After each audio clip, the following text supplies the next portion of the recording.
Hai, ikutin cerita aku yuk di hari Minggu sore. Sekalian bawa anak jalan-jalan sore. Hari Minggu ini ada pasar juga. Aku ingin ajak kalian intip-intip sedikit pasar Minggu sore di Turki.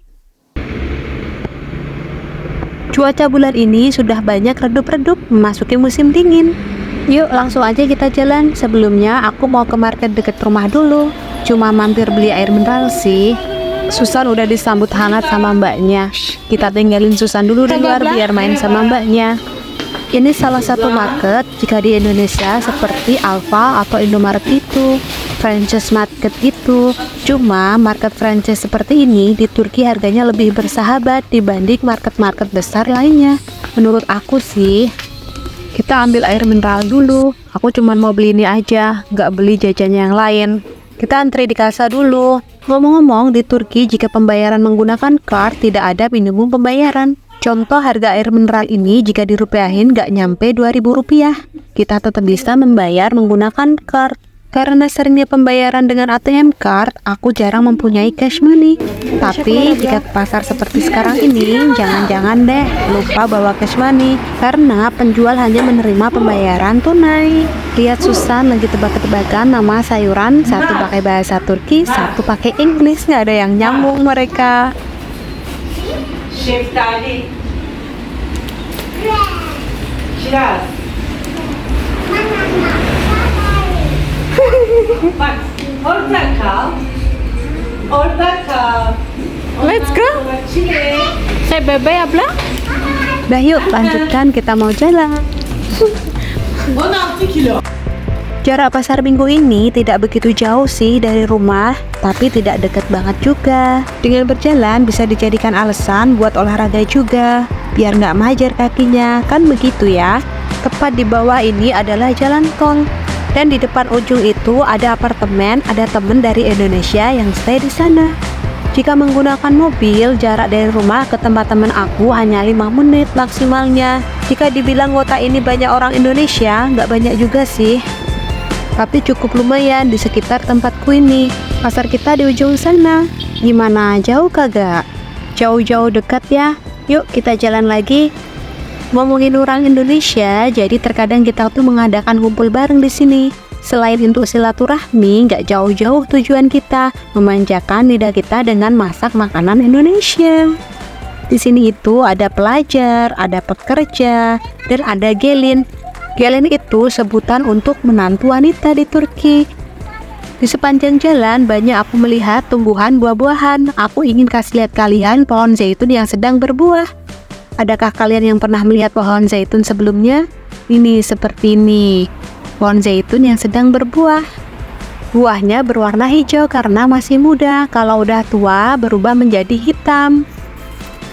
Tepat di depan kita adalah tempat pembuangan baju sepatu bekas seperti yang aku kasih lihat di video aku sebelumnya. Dan kebetulan kita ketemu sama truk pengangkut sampah. Jadi pengen nambah topik cerita nih di sini. Ceritanya, jadi di Turki itu sampah sudah diambilin setiap hari dengan truk pengangkut sampah. Kecuali hari libur, mereka nggak datang. Dan kita nggak dikenakan pungutan biaya untuk bulanannya. Seperti ini nih tempat sampahnya. Jadi setiap berapa meter gitu ada tempat sampah seperti ini. Truk sampah hanya akan berhenti dan mengambil sampah-sampah yang hanya ada di tempat sampah seperti ini. Dan seperti inilah kira-kira suasana di kota aku di Turki. Rumah-rumah kebanyakan bermodel apartemen namanya. Bukan model satu-satu rumah pribadi seperti kebanyakan di negara kita Indonesia. Dan tepat di depan kita itu pasarnya. Kita udah sampai di pasar. Sekarang kita mau masuk dulu.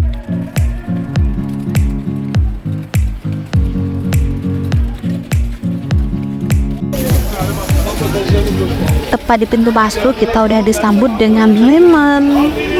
Lemonnya segar banget. Ini harganya sekitar 10.000 kalau dirupiahin. Ada tomat yang merah merona. Ada juga nih buah peach. Ini yang lagi famous ya di Indonesia. Kalau di Indonesia harganya mahal banget. Di sini hanya sekitar 15 ribuan. Ini juga ada anggur. Lagi musim di sini. Per kilo hanya 20.000 sampai 25.000. Itu juga ada pir sekilonya hanya 12.500. Ini juga ada apelnya gede banget, sumpah yang merah ini hampir sekepala bayi ya. Ini apelnya per kilo hanya sekitar 15.000. Ini udah mau memasuki musim gugur, musim dingin. Jadi sudah memasuki musimnya buah apel salah satunya. Selain karena buah melimpah di sini, jadi di sini itu penjual hanya menjual buah-buah sesuai musim aja. Jadi itu yang membuat buah sangatlah murah di sini. Dan aku melihat harta karun, aku mau beli ini nih yang aku cari. Cabai ini tuh seperti harta karun kalau kita melihat cabai pedas di sini. Karena cabai pedas itu tidak setiap saat, setiap waktu ada ya. Jadi biasanya kalau lagi musim kayak gini, kita beli banyak-banyak dan kita taruh di freezer untuk persediaan. Untuk bentuk cabenya beda-beda ini ya, ada yang bulat, ada yang panjang, ada yang lonjong, ada yang gede gitu. Tapi ini judulnya pedas semua. Tapi percayalah, pedasnya Lombok sini belum bisa ngalahin pedasnya Lombok Indonesia. Di sini cukup judulnya aja yang pedas, tapi rasanya sedikit pedas aja, bukan yang pedas seperti Lombok galaknya Indonesia. Aku pengen beli kol, tapi kolnya gede banget. Nggak jadi deh, kita beli telur aja. Yang putih ini telur ayam sayur, yang coklat ini telur ayam kampung. Aku mau beli yang telur ayam kampung aja karena buat direbus buat anak ya. Jadi pilih yang ayam kampung. Ayam kampung warnanya yang coklat, ayam sayur yang putih. Biasanya kalau di Indonesia setahu aku yang ayam kampung itu warnanya putih, yang ayam sayur itu yang warnanya coklat, kebalikannya gitu ya. Ini yang selalu rame persayuran dan persalatan. Ini tuh sayur-sayur untuk persalatan. Jadi orang Turki itu salad tuh seperti wajib ada ya saat makan. Dan ini nih buah zaitun. Buah zaitun ini udah diolah menjadi minyak, difermentasi, biasanya dimakan untuk sarapan, untuk breakfast. Yang rasanya tuh membuatku terkaget-kaget saat pertama kali mencobanya. Tapi sekarang mah udah biasa aja. Tapi sebelum makan kita pikirkan aja manfaatnya sangat bagus sekali. Dan ini juga ada penjual karpet seperti ini. Ini cukup murah juga harganya karena tipis ya. Ini bukan karpet yang tebal seperti itu, bukan asli karpet. Mungkin kalau asli karpet belinya di toko kali ya, karena ini cuma di pasar. Dan ini udah hampir sampai di ujung. Dan ini ada tomat juga. Nanti aku mau beli tomat di sana. Ini banyak sekali anggur karena lagi memang musimnya anggur. Udah sampai di ujung, kita balik kanan lagi aja. Dan ini ada cabai merah besar, yang ini banyak digandrungin orang Turki. Walaupun gede kayak gini tapi rasanya manis. Ini kita beli tomat dulu, harganya cuma 6,50 TL. Kalau dirupiahin itu sekitar berapa ya? 3.000 kalau dirupiahin. Tomat itu udah jadi seperti bahan pokok ya bagi orang Turki. Karena setiap masakan, apa yang dimakan selalu ada tomat. Dan selesailah kita belanja, ini ada yang aku cantelin, telurnya aku kasih di dalam bag. Karena niatnya memang tidak belanja, jadi aku tidak banyak belanja. Ini cuma mau jalan-jalan aja, sekalian mau bawa anak ke park. Jadi kita mampir sebentar ke pasar hanya untuk intip-intip aja. Kali aja ada yang tertarik, seperti aku tertarik pada cabai yang pedas itu. Karena tidak di setiap tempat kita bisa menemukannya. Sebelum pulang, kita mau memanjakan Lucil dulu dengan membawanya ke park. Karena tujuan kita sebenarnya kan mau main ke park, cuman kita mampir di pasar, seperti itu. Sekarang kita lanjut mau ke park, sekalian jalan pulang. Dan seperti inilah pasar minggu di tempat aku. Dan pasarnya itu karena ini tuh gak permanen ya, selalu pindah-pindah setiap harinya. Jadi pasar minggu ini tidak sebesar pasar di hari-hari biasa.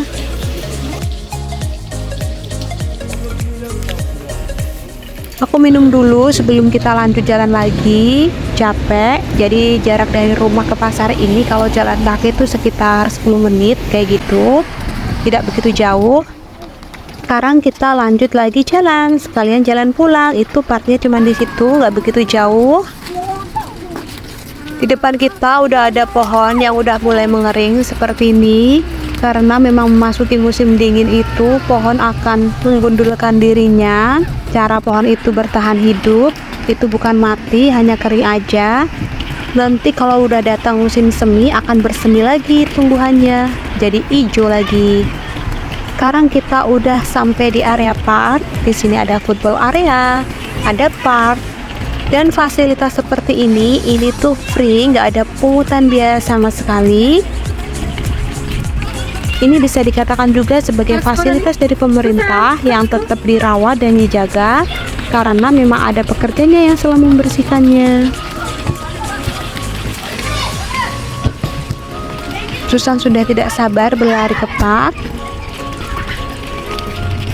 Di park aku juga akan sedikit exercise berolahraga karena selain ada park di sini juga ada tempat fitnessnya, fitness manual gitu deh. Nanti aku kasih lihat ya. Sekarang aku mau nemenin Susan mainan sabun dulu yang dibelinya di pasar tadi. Tapi karena anginnya gede banget, jadi aku susah untuk niup karena setiap kali niup itu kena angin yang kenceng banget, jadi nggak bisa dan susah banget. Udah kita mau langsung olahraga aja deh. Kayaknya karena nggak bisa.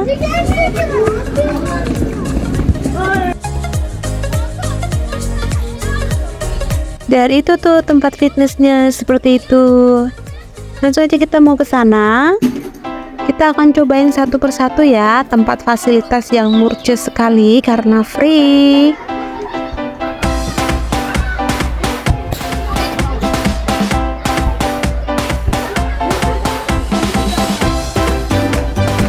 Jadi seperti inilah salah satu aktivitas aku hari-hari aku bersama anak aku. Jadi adanya park di setiap tempat dan banyak sekali di Turki sangat membantu kami mama-mama yang bingung mau ngajakin anak kemana. Jadi saat musim panas bisa dipastikan park itu pasti penuh dengan anak-anak setiap harinya.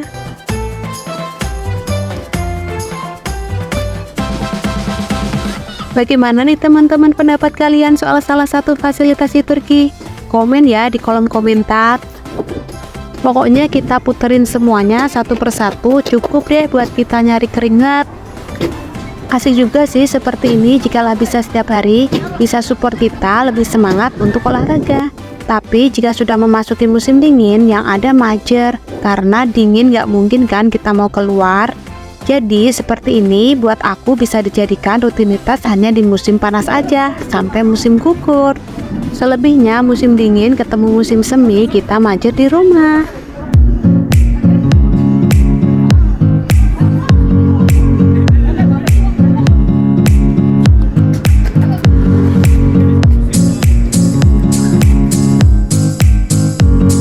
Kita udah hampir selesai olahraga karena semuanya udah aku cobain. Susan nampaknya juga udah mulai bosan karena dia udah nggak semangat, udah bingung gitu. Tapi dia juga mengeluhkan sakit perut, entah kenapa. Aku tanya dulu deh kenapa. Dia mau lanjut mainan di park katanya. Ya sudah, kita lanjutkan mainan di park dan olahraga selesai. Nunggu dia main, aku akan duduk di kursi tunggu karena udah cukup lelah.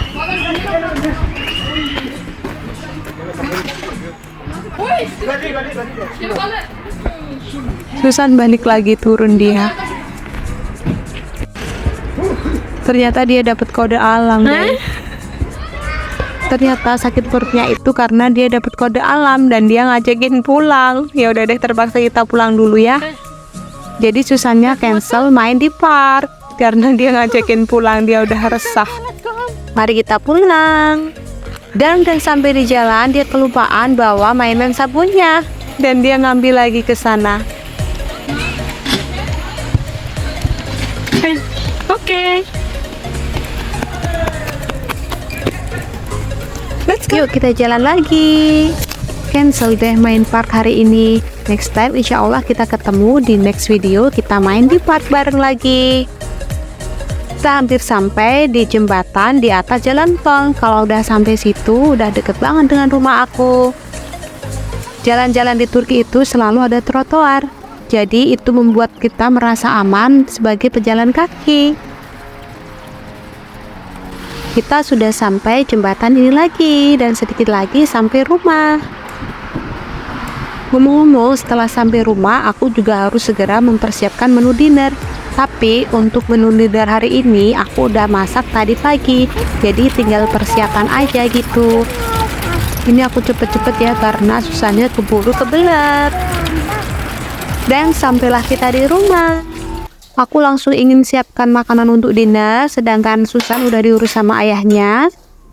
Jadi ceritanya pagi tadi aku itu masak soto Betawi ala aku gitu loh, ala-ala gitu. Karena maklum ya, di sini tuh kurang komplit untuk perbumbuannya. Karena suami aku bisa makan makanan Indonesia, walaupun gak semuanya, tapi soto itu menjadi makanan favorit dia. Selain soto, dia bisa makan bakso, nasi padang itu dia favorit.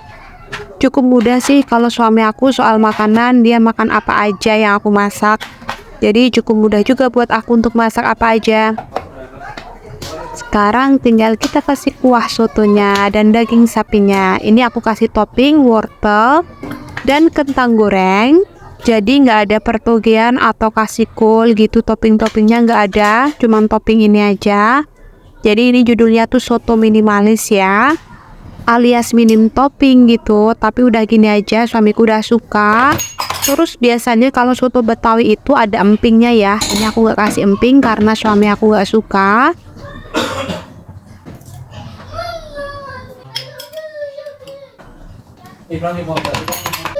Tada, soto udah siap. Sekarang kita mau makan dulu ya. Aku juga udah lelah, capek, udah jalan, udah muter-muter, udah olahraga. Sekarang waktunya isi amunisi. Dan sotonya seperti ini. Yang penting suami aku suka. Udah itu aja cukup. Sedikit kita kasih kecap dan taburan garlic. Kita makan dulu ya, mumpung anak main di luar. Jadi kita bisa fokus makan dan tidak terganggu pada anak. Me time tipis-tipis gitu deh judulnya.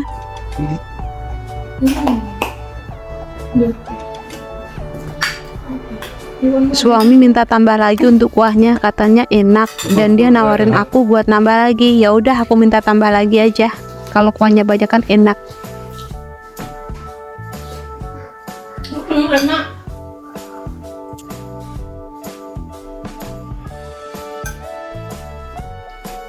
Dan panas banget kuahnya. Panas tapi enak. Oke teman-teman, terima kasih ya telah mengikuti cerita aku hari ini. Selalu dukung channel kita ya dengan cara like, subscribe, dan komen, serta aktifkan lonceng untuk mendapatkan notifikasi vlog-vlog terbaru dari kami. Terima kasih. Sampai jumpa di next video.